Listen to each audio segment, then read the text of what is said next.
जानकारी देंगे, बड़े ध्यान से आप इसे देखना। और ये चीज़ें आप यदि ध्यान से देखते हैं तो आपका इन्हें अनुभव भी होगा और आपको अच्छा भी लगेगा। ये जो हमारी तर्जनी उंगली होती है, तर्जनी और अनामिका के बीच की जो उंगलियां होती है मध्यमा कहलाती है। मध्यमा उंगली के नीचे का जो भाग होता है ये हमारा शनि पर्वत कहलाता है। इसकी विशेषता ये है कि यदि गुरु की उंगली के ऊपर उभरा हुआ भाग है जैसे, और ये उभरा हुआ भाग है, ये तो अच्छा होता है उभरा हुआ। यदि शनि का ज़्यादा उभरा हुआ ही भाग होता है ये भी अच्छा नहीं होता है। यदि ये बिल्कुल गहरा हो, गड्ढा समान के तहत दिखाई देता है तो वो नुकसानदेह होता है। ये जो है उन्नति का कारक है, ये बिल्कुल सही स्थिति में है। तो कहने का तात्पर्य ये है कि ये शनि जो हमारा पर्वत है ये उन्नत इस तरह से उन्नत होता है, ना तो ज़्यादा दबा हुआ हो, गहरा गड्ढा हो, ना ज़्यादा उभरा हुआ हो, यानी कि मध्यम स्थिति में होता है। तो ये अच्छा होता है, उन्नत और विकसित के रास्ते पर हमें ले जाता है।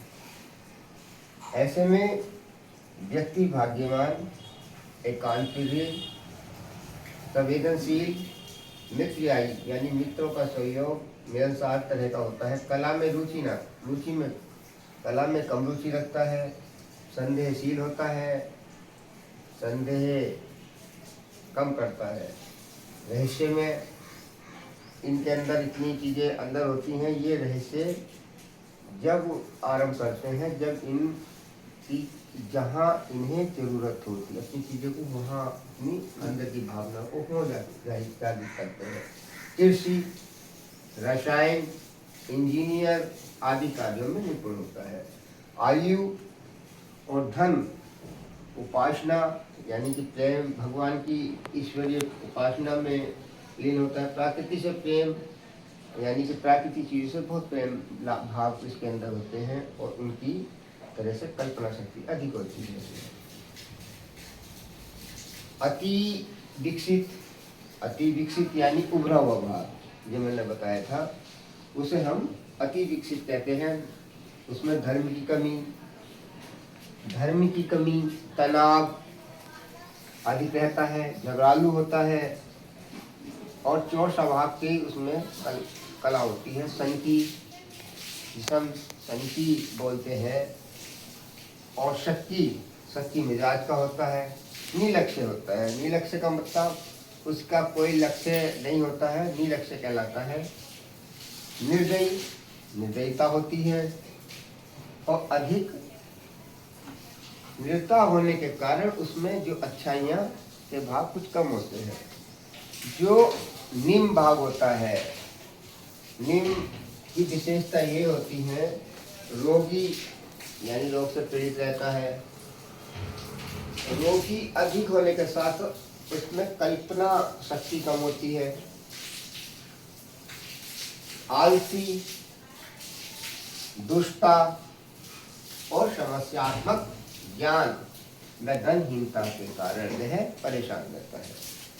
तो कहने का तात्पर्य यह है कि यदि ज़्यादा गहरा गड्ढा यदि आपको यहाँ महसूस होता है या आपको दिखाई देता हो, रोगी रोग से पीड़ित आलस्य भावना में रहेगा और उसकी कल्पना शक्ति कम होती है, संवेदनशीलता नहीं होती है, संदेह रखता है, शक्ति मिजाज का होता है, आलस भावना और हीनता को वो अपना मान लेता है। इसी कारण ये जो हमारे जीवों की जो है इनकी सभी की एक, यदि किसी का शनि ज़्यादा गहरा है, यदि ज़्यादा खराब है, उसका एक बहुत सारे उपाय भी है। ओम सन संचराय नमः का जाप करें। धैर्य, बुद्धि और निराशा ना रखें, धैर्य से काम करें। यदि ये शनि का उपाय करते हैं, शनि मंदिर जाते हैं,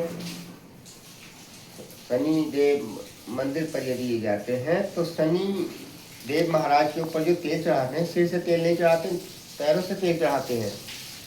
इसी तरह से इनकी उपासना करते हैं और मंदिर वगैरह में ये जाप मंत्रों को करते हैं, ओम सन संचराय नमः का जाप करते हैं, तो इससे इन्हें अत्यंत फायदा होगा।